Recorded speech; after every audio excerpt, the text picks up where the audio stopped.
I was looking through The Power of Now by Eckhart Tolle tonight and was looking at two different approaches to practicing mindfulness or being fully present in the moment. The first one he talks about is watching your thought. He says, you can take the first step right now. Start listening to the voice in your head as often as you can.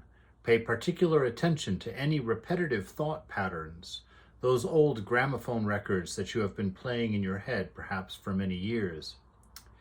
When you listen to that voice, listen to it impartially. That is to say, do not judge. Do not judge or condemn what you hear, for doing so would mean that the same voice has come in again through the back door. You'll soon realize there is this voice, and here I am listening to it, watching it. This I am realization, this sense of your own presence, is not a thought. It arises from beyond the mind. So that was his first method. The second one, he also says, instead of watching the thinker, you can also create a gap in the mind stream simply by directing your focus of attention into the now. Just become intensely conscious of the present moment. This is a deeply satisfying thing to do.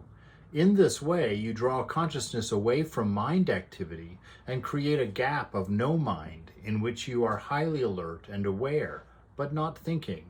This is the essence of meditation. In your everyday life, you can practice this by taking any routine activity that normally is only a means to an end and give it your fullest attention, so that it becomes an end in itself. For example, every time you walk up and down the stairs in your house or place of work, pay extremely close attention to every step, every movement, even your breathing. He says, in this state, you feel your own presence with such intensity and such a joy that all thinking, all emotions, your physical body as well as the whole external world become relatively insignificant in comparison to it. And yet, this is not a selfish, but a selfless state. So there you have two means of being intensely aware of the moment.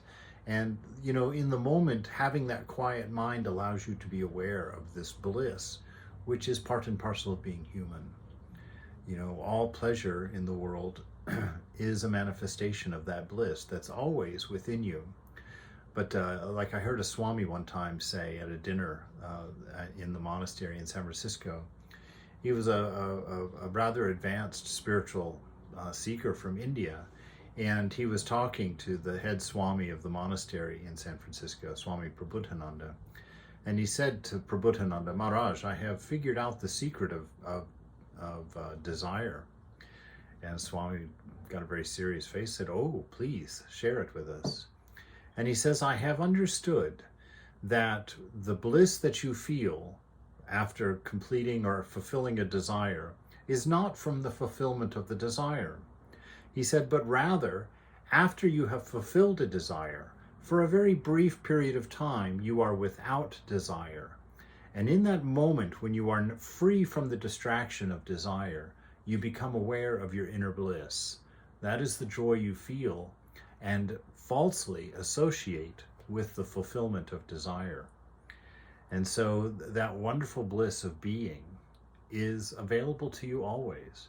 And this little practice that Eckhart Tolle is laying out here, in either one of them, either watching the voice of the mind and becoming intensely aware of the operations of your mind by being aware of your own awareness, or by becoming super focused on the moment, removing the past and the future and letting the moment be its own fulfillment, that either of those practices will betray this inner bliss that is yours by the very nature of what you are.